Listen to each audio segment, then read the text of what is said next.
give unto the near of kin their rightful portion, as to the needy and the traveler of no fixed station. This will be best for those who seek God's very pleasure, and it is they who surely prosper.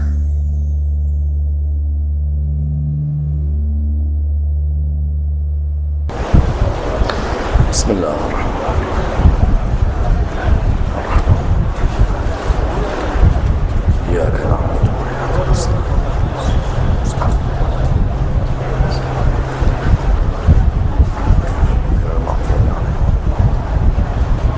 رحم الله من قرأ سورة الفاتحة.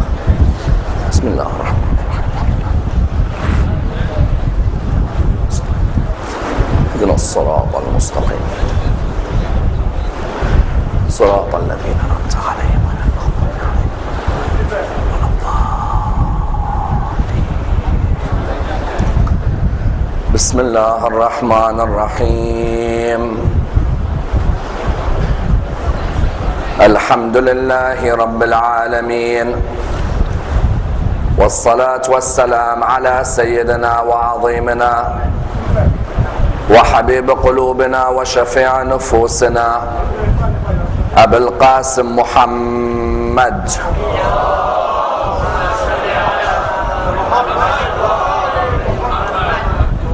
وعلى أهل بيته الطيبين الطاهرين وأصحابه الغر الميامين. الحمد لله الذي جعلنا من المتمسكين بولاية سيدي ومولاي علي بن أبي طالب.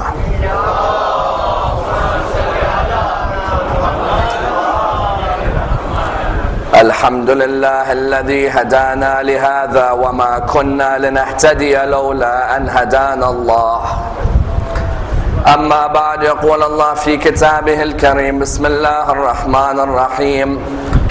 قل لا أسألكم عليه أجرا إلا المودة في القربى.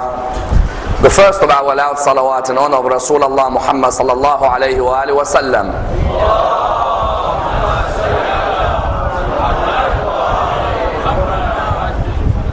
The second in honor of Amir al-Mu'mineen Ali ibn Abi Talib.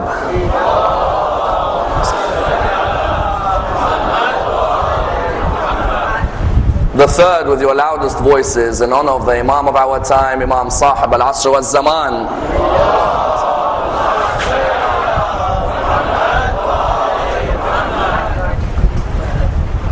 There is a request for the brothers to come as close to the front as possible. Sallu ala Muhammad wa ali Muhammad.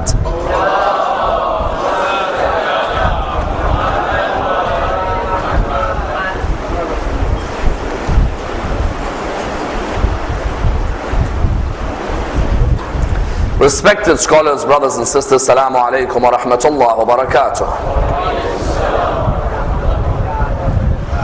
The Holy Prophet Muhammad sallallahu alayhi wa alihi wa sallam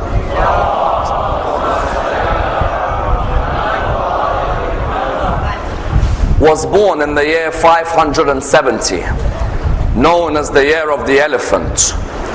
He occupies a prominent position within the religion of Islam and is revered as the greatest personality within the religion.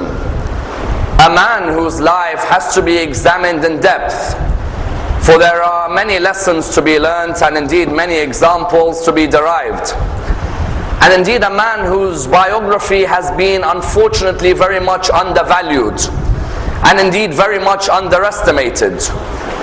Therefore it is vital that we discuss his biography from the day that he was born until the day he died, in order that we are able to, number one, take as many practical lessons from his life and apply them into our own lives, and then number two, remove any misconceptions that surround his biography.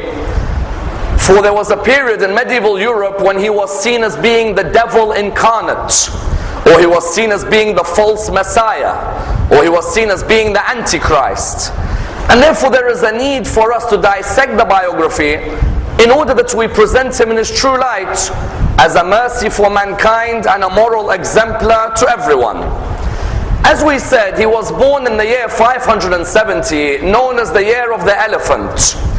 The Arabs did not have a calendar dating system as such. The Arabs, what they used to do, they used to look at what was the important event in that particular year and then give the name towards the year. As in, for example, if there was a famous personality who died, they would name the year after that personality. Or if there was a war that took place, they would name, for example, the year after that war. The year within which the Prophet was born was called Am al-Fil, the year of the elephant, because of an incident that took place involving an army of elephants.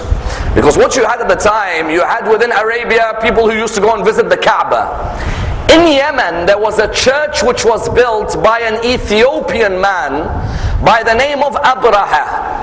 Mark the words Ethiopian, because Abraha's niece is Bilal al-Habashi's mother. Abraha's niece, later on when she's caught as a prisoner, she gets married within one of the Arabian tribes and she gives birth to a son by the name of Bilal. Hence, when Bilal is known as of the people of Habash, it's because his mother's uncle was this Abraha, who was an Ethiopian but was the governor of Yemen.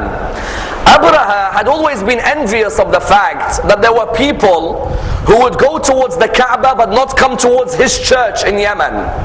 He had tried to send emissaries and ambassadors to go towards the Kaaba and to try and tell the Arabs that, listen, leave your place of worship because your place has been polluted. Originally you are people of Abraham, but now you worship idols. It's better that all of you come to my church in Yemen and make my church the main center of the area. When he had sent one of his emissaries, when he noticed that the emissaries were not successful, the narrations tell us that he decided it's better for him to take his army and march into the Kaaba and to take an army of elephants. Hence, within the religion of Islam, you have a chapter called Surah Al-Fil, chapter 105 of the Quran. And the chapter begins, Bismillah ar-Rahman ar-Rahim. Alam tara kayfa fa'ala rabbuka bi ashabil fil. Have you not seen how your Lord dealt with the people of the elephant? Because when Abraha came, he came with elephants. There was only a few elephants that he bought. But as we know, elephants are oversized, that there only needs to be a few for them to capture your attention. When he came towards Arabia, he came with these elephants, and there were people who definitely were scared. That's why the main person who counteracted him was who? Was Abd al-Muttalib, the grandfather of the Prophet.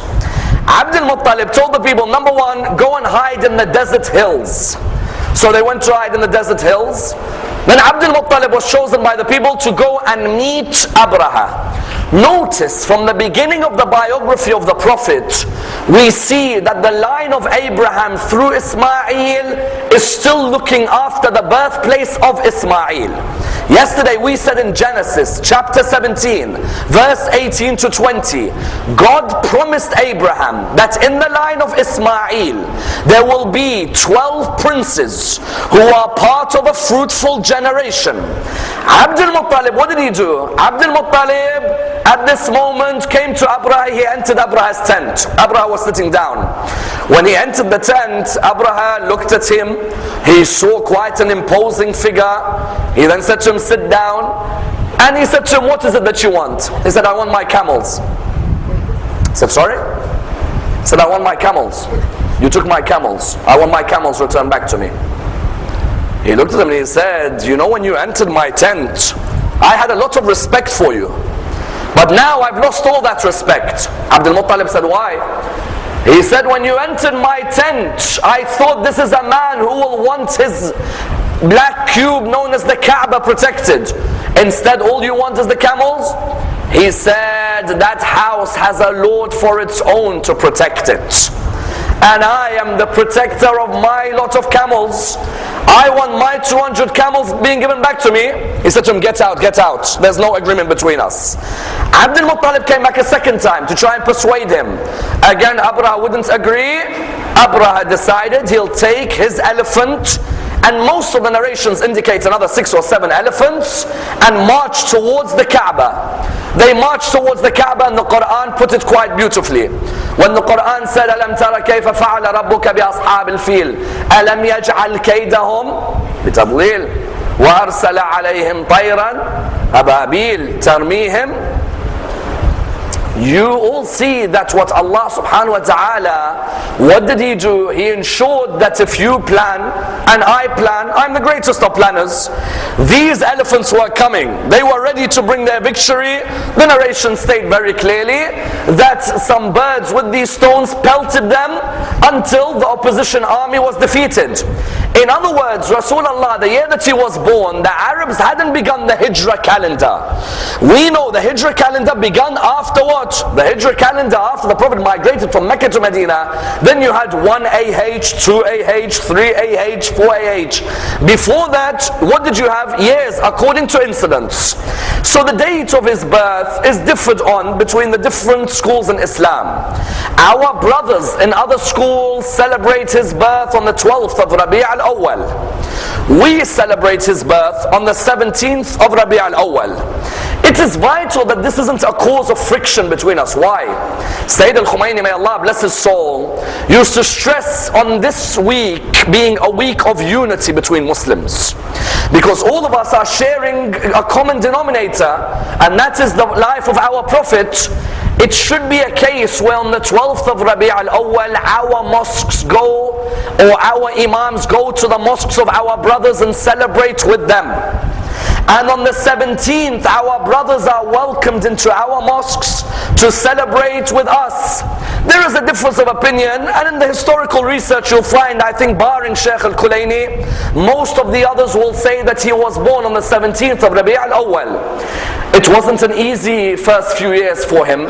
Imagine in your first few years, your father passes away, according to some narrations, only a few months into his life. His father Abdullah passes away, and therefore Rasulullah is born an orphan. Hence the Quran saying, أَلَمْ يَجِدْكَ يَتِيمًا فَآوَى. When the Quran says, أَلَمْ يَجِدْكَ يَتِيمًا فَآوَى, what does it mean? It means, did we not find you an orphan? The Prophet, when he was born an orphan. His mother Amina was alive, but his father Abdullah had passed away. And his mother Amina did what most Arabs do to their babies at the time. If you were of the noble aristocracy of Mecca, what would you do to your baby? After 8 days of the birth of your baby, the Meccan aristocrats would take their babies to the desert, so that their babies are suckled and breastfed by a wet nurse in the desert. Someone asks why, as in Amina is his mother, why can't she suckle him? Why does she have to take him to the desert? There were a number of reasons the Arabs would take their babies to the deserts, and especially the aristocrats. If you were poor, it wasn't that easy. But if you were an aristocrat, you take your baby to the desert for a number of reasons. Number one, and please understand these reasons, because they have a major role on the upbringing and the psyche of the Prophet. The first reason, it allows you to grow up in an environment where you are independent and you are a free thinker for the first few years of your life. What do we mean? We mean in the desert there isn't buildings and there isn't all of these forests surrounding you and lots of humans and shops and markets and trade. In the desert it's open. You can sit there and look at the creation and reflect upon your own creation. Reflect upon your own meaning in life. Reflect upon your own role. The Arabs who would send their babies to have their first 8 or 10 years in the desert would want that baby to be living in a world where they grow up as a child who is not told what to think, but is rather shown how to think. The first reason they take him there is that. The second reason is because Mecca's climate wasn't a healthy climate for children, both in terms of what they saw and what they breathed. Imagine you're a child growing up in a climate where you see baby girls being buried alive. Is that a good start to your life? Or you see people performing tawaf of the Kaaba, circumambulating the Kaaba naked. The Arabs used to go around the Kaaba and tawaf naked, because they said God created us free, so there's no need for clothes. Clothes are impure. Let's go and circumambulate his house like how he created us, completely in the nude. The Prophet, his mother Amina, wanted him to be growing up where? Grow up in the desert, so he doesn't see this. Number 3, because Mecca's wind and air, as I said, it was hot, it was unhealthy, there were pests and epidemics. So his mother Amina did what? She made sure that he was sent there. The first lady to have breastfed him, and most narrations say 2. The first one, and both of them were chosen by who? By Abdul Muttalib, his grandfather. The first one to have breastfed him was Thuwayba, the servant of his uncle Abu Lahab. Remember Abu Lahab, before the Prophet announced his prophethood, used to love the Prophet, because he used to see him as his younger brother's son. Abdullah is Abu Lahab's younger brother, isn't he? So he used to see him as his younger brother's son. So first Amina asked Abdul Muttalib. Abdul Muttalib said Thuwayba. Thuwayba also suckled Hamza, because Rasulullah and Hamza's ages are very similar. And that's why when Rasulullah was one day told to marry Hamza's daughter, he said, we cannot, because in Islamic law we suckled from the same wet nurse.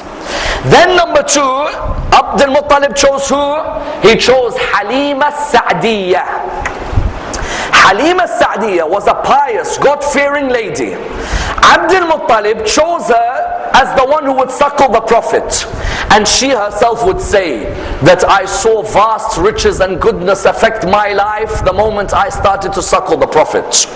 Some narrations in Islamic history try and tell us that when the Prophet was with Halima, as a 2-year-old, he remembered. Mark the words, he remembered. It's quite interesting. As a 2-year-old, he remembered he was sitting down one day, 2 men came, opened his chest, gave him a heart transplant, because there was the black dot of shaitan on his heart, then put a new heart in, and that was the pure Muhammad after that day.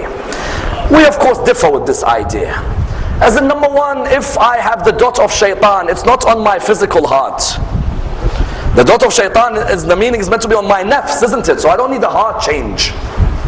Number 2, the Prophet was born with this purity. He did not need people to come and open him up, have an operation, and then move on. For the Quran would later say, Alam nashrah laka sadrak. We are the ones who expanded that breast which was able to take in knowledge.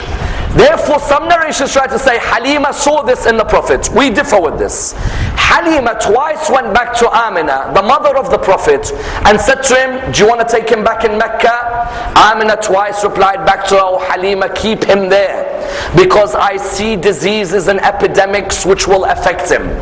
And therefore some people ask the question, if God loves Muhammad so much, why let him have such a difficult beginning as an orphan? As in, why doesn't God allow him to have a natural beginning like everybody else, a father and a mother? When the Imam was asked this question, he replied, God wanted to ensure nobody protected and brought up Muhammad but himself. He wanted to oversee that the Prophet would not show obedience to anybody, even from his early life, except himself. Sometimes your parents may sway you one way or the other, even though his parents were loyal believers in God's message. The Imam said he wanted that God is the one who oversaw his development. Therefore you find from a young age, his father dies, then his mother dies, then after that what? After that his grandfather Abdul Muttalib looks after him. His grandfather dies within a couple of years. Then he is brought up by his uncle Abu Talib. His uncle Abu Talib acts as the backbone not only to him but to the message of the religion of Islam. That uncle Abu Talib preferred his nephew even above his sons. And his wife Fatima bint Asad was exactly the same. His wife Fatima bint Asad, when the Prophet buried her, he said, this is my mother. This is the lady who preferred me above her sons. This is the lady who used to clothe me and wash me and look after me. And she is the one who nourished me. You notice that these were the two who looked after him. And that's why the Prophet from a young age, there is a certain question that is asked. What do we know about him before the age of 40? Because in a few moments, we'll look at him from after the age of 40. But before the age of 40, if you were to ask many Muslims, tell us about your Prophet before the age of 40, many are unaware of his biography.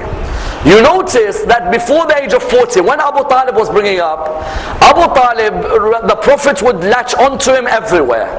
To the extent that Abu Talib himself narrates, one day I was about to leave for Syria on a commercial expedition. The young Muhammad was only 12, he latched onto me as I was leaving. When he latched onto me, it hurt me that this my nephew is an orphan. Let me take him with me. The narration states that he took him towards Syria. On the way towards Syria, they walked past a monastery. The monk, when he sees these people coming, they say to him, we are coming here to reside for the night. The monk looks at them, what does he say? The monk says to Abu Talib, all of you can come and are welcome to eat what you want to eat. But Abu Talib, I want to ask you a question. He said, what is it? He said, you know that young man was walking alongside you. Bring him tomorrow with you as well. Abu Talib said, very well, I'll bring him tomorrow. The next day when Abu Talib came, he looked at him and he said to him, where's the young man? That young man who was walking alongside you? He said, my nephew. He said, yes. He said, he's just over there. He said, call him towards me. At the age of 12, and this is one of our proofs within Islamic theology, that from a young age he was already inspired with the knowledge of God and the knowledge of his mission. At the age of 40, it's not that he became a prophet, it's that he was now told to announce his prophethood. Before that he knew, because when that monk comes and he sees him, he says to him, in the name of Allah and Uzza. As soon as the Prophet heard this, he said to him, do not bring those names in front of me. Those are the most detested names to me. They were the idols of Quraysh. Then the monk said, I want to give you some sadaqah. He said, we do not accept sadaqah. Then he said to him, can I see the mark between your shoulders? He allowed him to see the mark between the shoulders. He looked at Abu Talib. He said, Abu Talib, if you did not know already, because Abu Talib is already knowing, if you did not know already, then know that this young man is what? Know that this young man is the prophet who Jesus spoke about and who Moses spoke about. And beware of the enemies that he's going to face. And he at that moment said to him, Abu Talib said, how did you know? He said, forget these signs. When you were walking and Muhammad was next to you, I saw every tree bow down after Muhammad left it. Therefore, what do you have? You have from a young age at the age of 12. But even after the age of 12, there is this innate love for justice and removal of oppression. In which way? One of the greatest incidents in his young age was at the age of 20. And years later, he would always refer back to this. At the age of 20, he refers to when he joined and formed a group called Hilful Fudul. Hilful Fudul, what was it? In Arabia, many people would come for the markets. When they'd come from the markets, they'd come from outside the market area. When they'd come from outside the market area, the narration states, they'd come from outside the market area and they'd bring their goods and the people of Arabia would buy. One of these people came from Banu Zubayd, or some say Banu Zabid. He came to sell some of his goods to Al-As ibn Wa'il, the father of Ammar. When he sold his goods, he said to the father of Ammar, he said, Al-As, give me my money. He replied back to him by saying, which money? He said, you've just taken my goods, I want my money back. He said, there's no money for you. And you're a stranger in our land, you're not going to get your money back. And I'm one of the aristocrats of Arabia, so you might as well forget about it. This person, what did he do? He was so enraged, he went on one of the mountains in Arabia and he said, O people of Arabia, I have come as a stranger to your land and I have been involved in a business transaction and none of you have sought to help me when this man has taken my rights. At least one of you speak up. A 20-year-old called Muhammad speaks up for him. He gets up and he says, it is unjust for us to be like this with a person who is a guest in our location. And secondly, in a business transaction, how can we be unjust when the goods have been sold? Let us form a league which looks after the rights of business employees, and let us form a league which protects transactions within the Arabian state. How old was he? Remember, he wasn't old, he was 20. There is still no announcement of his prophethood. But from that young age, the first sign people noticed of him, a man who speaks out against injustice. We in 2011, the first example we take of him, how many of us speak out against injustice, be the injustice against Muslims or non-Muslims? Our Prophet didn't look at that man and say, well, that man is not a Muslim, so I'm not going to speak up what's right. Whenever we see any oppression anywhere in the world, we must speak out against that oppression. Because our Prophet from his young age taught us this. This is number one. Number two, not only at the age of 20 did he achieve this, later on he achieved two attributes which the Arabs would honor him for. They gave him the title As-Sadiq and Al-Amin, the truthful and the trustworthy. Notice that the Arabs didn't know he was a prophet, nor did they receive any book from him, but they were concerned with his ethics as a human being. You know, when the Kaaba was affected by a flood, the Kaaba was damaged. They needed to put back Hajar al-Aswad. You know the black stone in the Kaaba? They needed to put back Hajar al-Aswad into the Kaaba. The Arabs had a fight with each other, and you know, unfortunately some of these Arabs were fighting a bit too easily. The Arabs had a fight with each other, and amongst the fights that they had was this one: who puts Hajar al-Aswad back in its position? One tribe said we should put it back, another says we should put it back, a third says we should put it back, a fourth says we. They said, okay, let's do this. The man who walks in next into this meeting, he will be the one who chooses which tribe puts it back. As soon as he walked in, they didn't say Muhammad has walked in. They said As-Sadiq Al-Amin has walked in. The focus wasn't on the name. The focus was on the morals of the man. Today in Islam, there is too much focus on names and not morals. When he began his mission, before he began, you can't just come out in front of people and say, people, I am a prophet, follow me. No. You need to have attributes where for 40 years no one can find a black dot on you. A human being has a funny way about themselves. Do you know what we do as humans? If you give us a white piece of paper and there's a black dot in the middle, and you ask us, what's on that paper? We'll say a black dot. None of us will focus on the white, will we? We love to focus on the dot. Even if there is so much white about someone's character, all we can remember is the black dot. Whereas the Prophet did not allow them to point at one black dot. Sadiq, Amin. When he therefore came to announce his prophethood, he came to them and used this. He said, did you not call me As-Sadiq? Did you not call me Al-Amin? When Hajar al-Aswad was to be placed, was I not the one who said, oh, four tribes, why'd you fight each other? One of you holds one part of the cloth, another holds the second, a third holds the third, a fourth holds the fourth. Carry Hajar al-Aswad, all four of you, and I'll pick it up from you and I'll place it. When he announced his prophethood at the age of 40, the question arises, what was the aim of his prophethood? The aim was nothing more but allowing mankind to meditate and reflect on their existence, in order that after meditation and reflection, mankind not only had respect for themselves, but they had respect for other creations of God as well. That's it.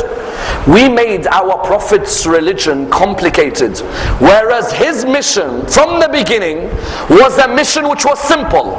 Arabians were in Jahiliyyah. If any society is stagnant, it means it's a society which doesn't reflect. And when the human doesn't reflect, then he is the cause of a virus in his society. When the Prophet began his mission, did he begin by saying, all of you pray namaz right now? Did he say, all of you, Shahr Ramadan, fast, fast? All of you, keep a bed. All of you wear hijab.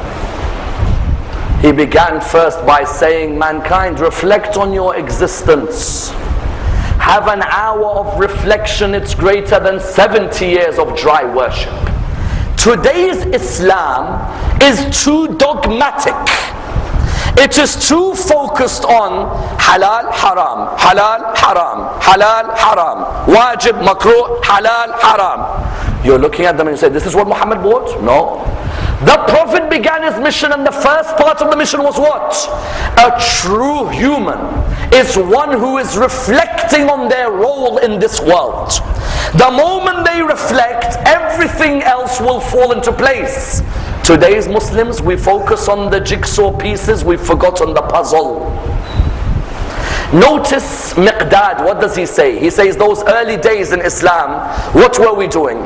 He says in those early days in Islam, I heard the Prophet through, for example, one hadith saying, I heard the Prophet saying an hour of reflection is greater than a year of worship.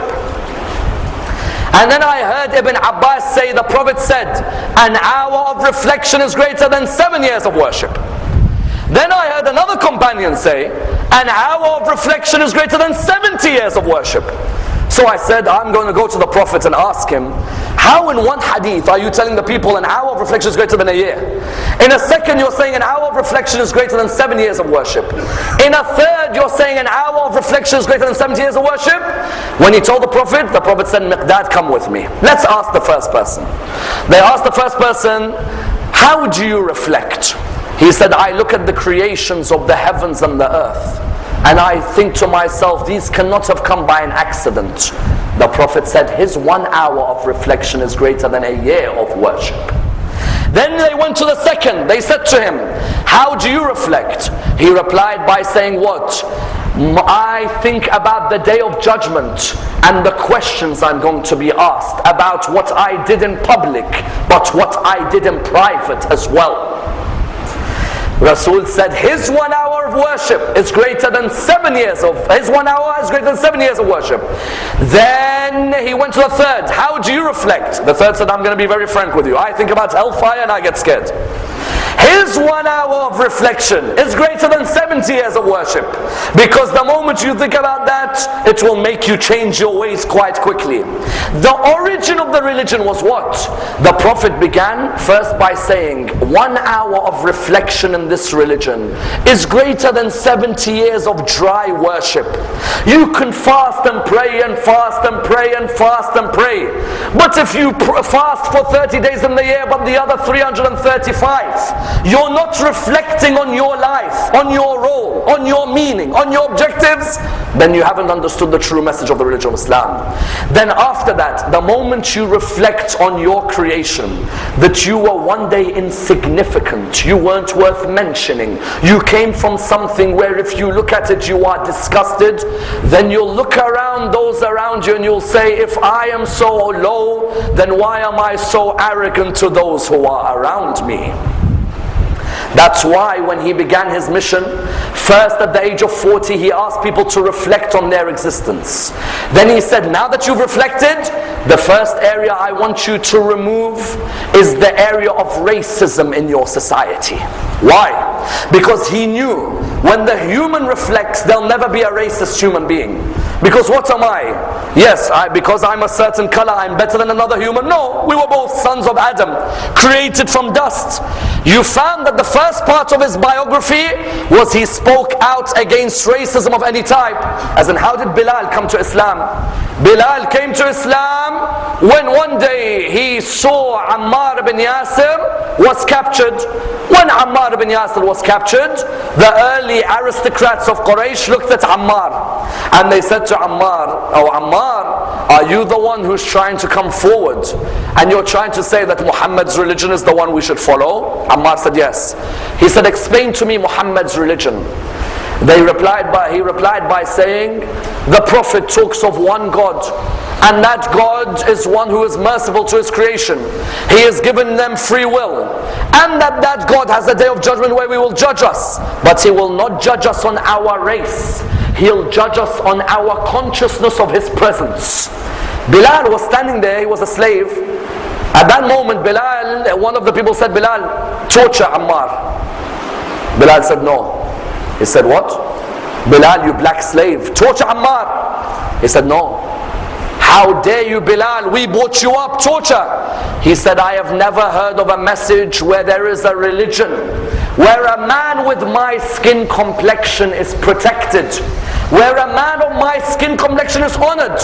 Notice here that Bilal, when he came towards Islam, it's because number one, there was the avenue of reflection by the Prophet.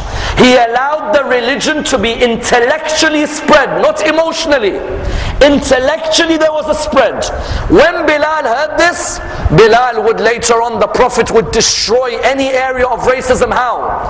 He would come forward and say, when he reached Medina later on, the Prophet would come forward and say that I want someone to call for prayer. The people came forward and they said, who is it that you're going to call? He said, Bilal, go up and recite the adhan. In one step, he destroyed racism right from the beginning. Therefore, number one, racism, Rasulullah taught that is to be destroyed from the beginning of his message. Number two, not only do you respect people of different races, learn to respect people of different religions. Because in the early years of his prophethood, his companions were being tortured. So the Prophet came to Ja'far ibn Abu Talib, Ja'far the son of Abu Talib. He said to him, Ja'far, go to Abyssinia, leave with the companions. Ja'far said to him, where shall we go and why? He said, Ja'far, go to Abyssinia because you will meet a Christian priest. Notice the message.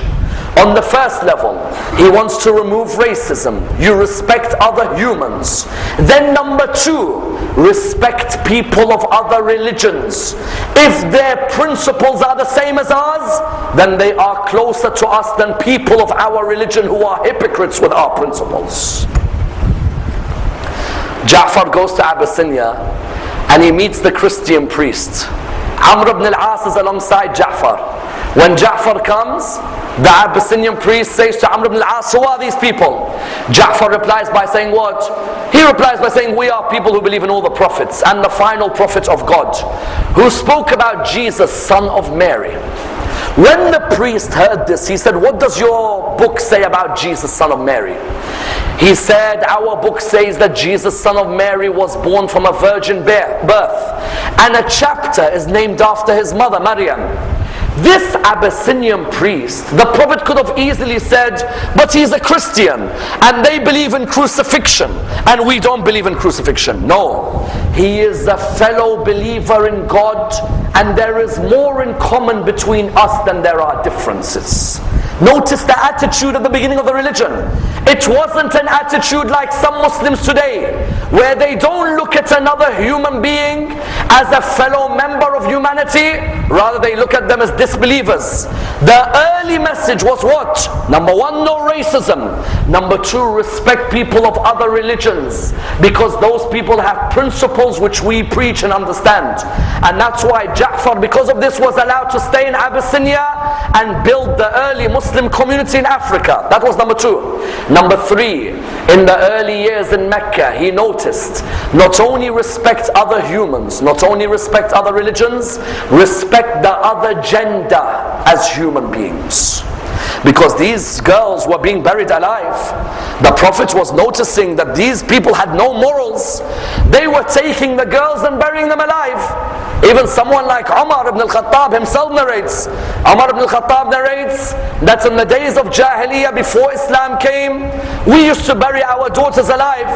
He says there are two things. One of them makes me cry and one of them makes me laugh. He said the one that makes me laugh is that we used to worship a god made out of dates.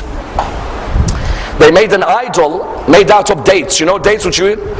And he says we used to worship it, but when nobody's looking, we take a date and we eat it. By the end of worship, that god was dead. Then he says that used to make me laugh. Then he says there was an area which made me cry when I used to bury my daughter alive. He says my daughter held on to my beard as I was burying her, but I got the spade and I hit her and I buried her alive. Rasulullah, the Prophet, would notice, if I've come to this society, I first told them to reflect. They've begun to reflect.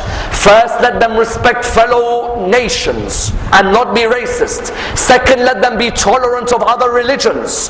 Thirdly, let them respect the role of the woman in society, because if I give the rights to the woman, then we'll have great nations. Notice what he does. First, the woman is not to be buried alive. Second, the woman is to inherit and not be inherited. In the past, woman would be inherited. The Prophet comes and says, no, she has the right of inheritance. Number three, a dowry is to belong to the woman. In the days of Arabian Jahiliyyah, the dowry goes to the father of the girl, not the girl. When he came, he said the dowry goes to the girl herself. Number four, heaven lies underneath the feet of a woman. Heaven lies underneath the feet of the mother. When the Prophet, one day, a Jewish young man becomes Muslim, he comes to the Prophet. He says, "O Prophet of God, my mother is Jewish, but I am a Muslim. How do I treat her now that I've become a Muslim?" The Prophet said, "You treat her better than you used to treat her before." He went home, he started doing all the chores. His mother looked at him. She said, "Ever since you became a Muslim, you behave like this. Why?" He said, "My Prophet tells me heaven lies under your feet." She said, "If this is what the Prophet preaches, then I want to join the religion of this Prophet."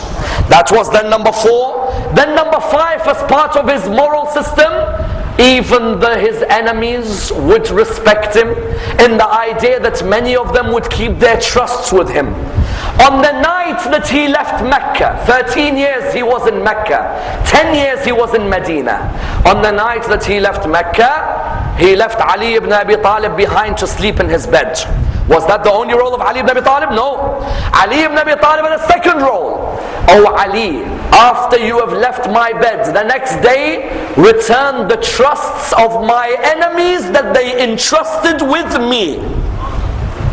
Imagine the enemies of Quraysh would say to the Prophet Muhammad, "We don't believe in you, we hate you, we think you're crazy. Do you mind looking after our gold necklace for us?"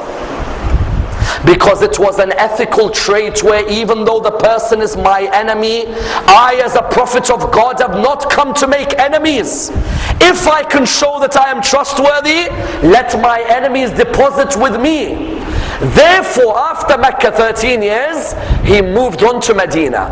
And the fifth important area when he left after 13 years, at the age of 53, when he went to Medina, when they fought him in his battles, many people would come and say, "Muhammad spread his religion by the sword."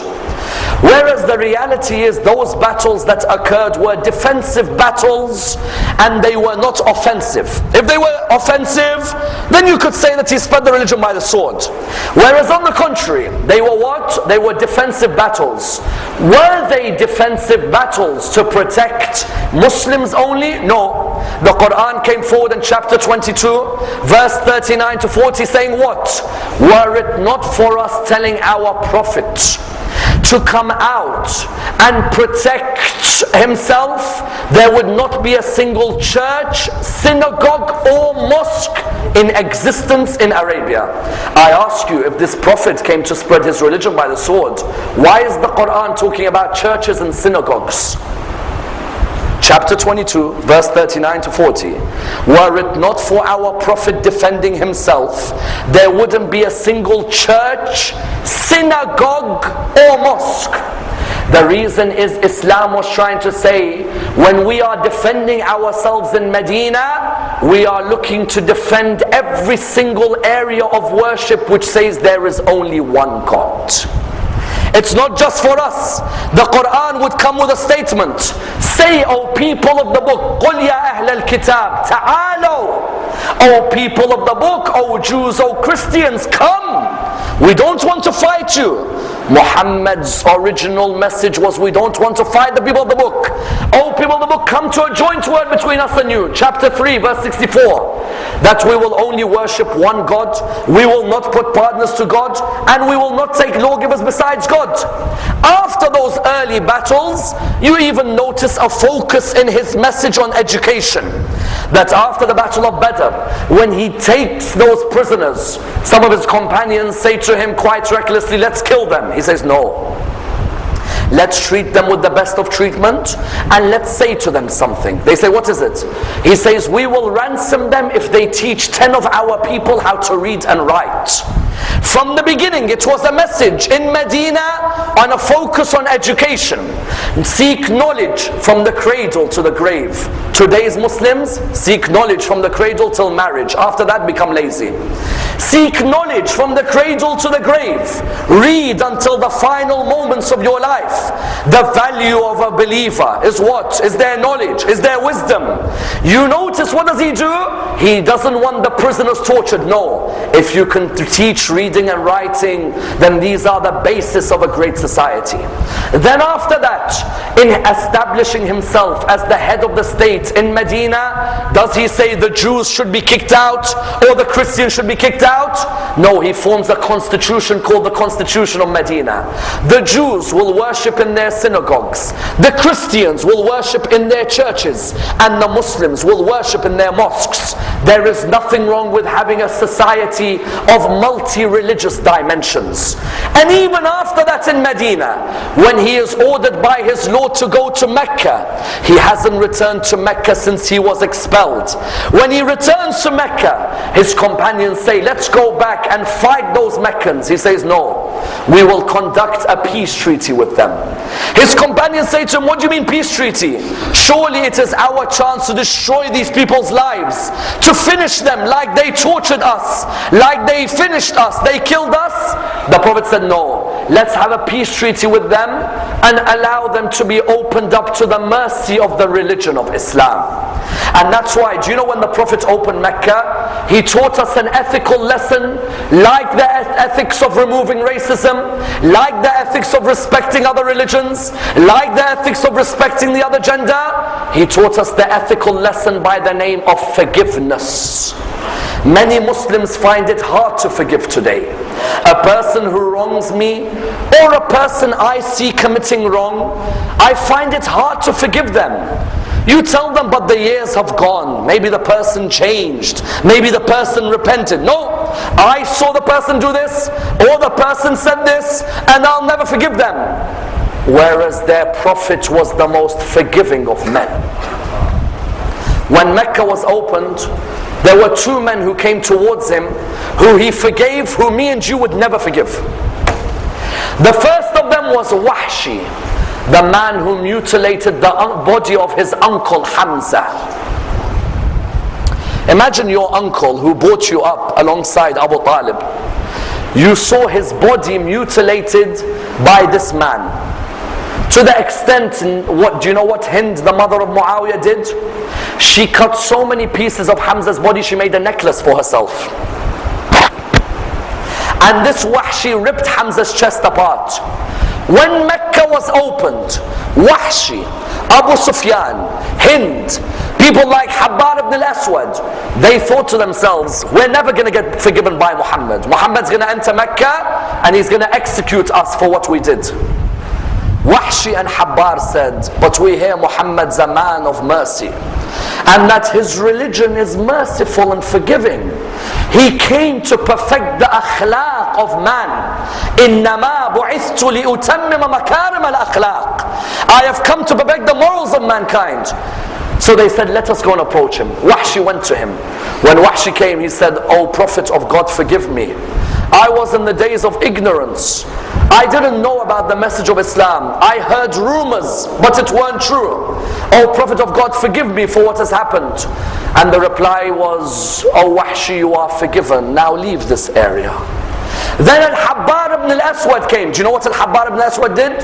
The Prophet, one of his daughters, or in some narrations, stepdaughter Zainab, she was pregnant. She was meant to go towards Medina. Al-Habbar wanted her to miscarry. So on her way towards Medina, he came and scared her in a way where she ended up miscarrying her child. When the Prophet heard this, he was saddened. When he opened Mecca, Al-Habbar came and he said, O Prophet of God, I am the cause of the miscarriage of your grandchild. I scared your daughter in a way where I caused her to miscarry her child, but I was ignorant. They deceived me about your behavior and your character. When I see you now, I see a man of morals. Please allow me to be forgiven. The Prophet, if it was me and you, and someone hurt us in this way, would we forgive them? Ask Ask yourself as Muslims today, how forgiving are we of our brothers, our sisters, our aunties, our uncles, our grandparents, our cousins? Whereas our Prophet came and taught even this man who caused my daughter to miscarry, he told him, you are forgiven by Allah subhanahu wa ta'ala. Do not worry over what you have done.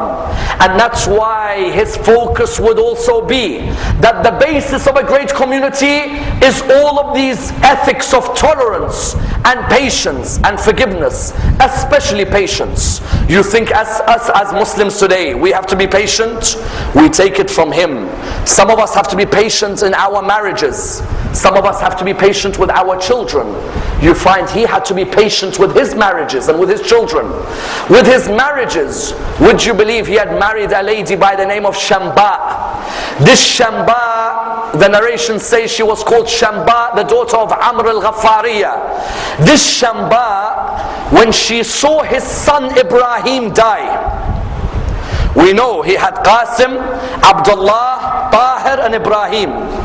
You know, when she saw his son Ibrahim die, she was his wife. She saw his son die. She looked at him. She said, if you're really a prophet of God, God would not have caused your son to die. I'm leaving you. And she left. Do you know how much patience you have to have when you're married to someone and they talk like that to you? For you to tolerate. But he was patient. He had another wife by the name of Malika. This Malika heard some people say, your dad, the cause of his death was Muhammad. She said, take all your possessions. She left. Sometimes in our lives we say, look what we face. Your prophet had to face more. Your own prophet had to face more. But he used to say, patience is to faith like the head is to the body. There can be no body without a head, and there can be no faith without patience. Even he had to see a loss of his children. His son Ibrahim died, his son Qasim died, his son Abdullah died. Some of us today say, how comes our children died? How comes my friend's children died? When we say Rasulullah is an uswa, an example, is because everything that we face, the Prophet faced in his life as well. And that's why before he died, he did what any great leader will do. He made it clear to his people that even though I am dying, I will first ensure that I leave behind guidance for you. He left behind guidance on the day of Ghadir when he raised the hand of Ali. And he made it clear to the people that I will never leave this world without ensuring that there is a guide for you who continues to protect the message in the way I gave you the message. But his final act was a true act of charity. His final act was, in Islam, as causing a smile for a fellow human is an act of charity. When his daughter Fatima came towards him when he was dying, there is a narration which states that first she cried, then she smiled. In this one act, the Prophet was showing us that from the beginning of my life until the end, ethics and morality was the message of my biography. When Fatima turned around, they said to Fatima, you cried and you laughed? She said, I cried because he told me he is about to pass away. But then I smiled because he told me I will be the first of his family to join him. Notice from the beginning until the end, the man was a man who brought a smile into the life of humanity and left with a smile. And that's why until today, as a conclusion, it's not only Islam that respects him but others. Guru Nanak believed Muhammad was an agent of Brahman. You find, for example, that somebody like the Christians, the Latter-day Saints, say although we do not believe in him as a prophet, we say he was a moral exemplar to mankind. And no better words than the words of Gandhi when he said, it is impossible that millions are attracted to this man because of his sword. No, it's not his sword. It was his pledges which he kept, and his simplicity in his life, and his devotion to his family and friends that made this man the man that he was. Gandhi then said, I was saddened when the second volume of his biography I finished reading, because I wished I had learnt more about this man, a man who there is none like, a man like Muhammad sallallahu alayhi wa sallam.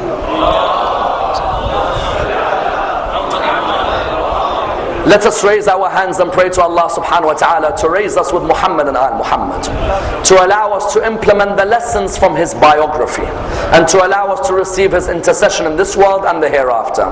Inshallah, tomorrow we will continue with the biography of Imam Ali ibn Abi Talib. Wassalamu alaikum wa rahmatullah wa barakatuh.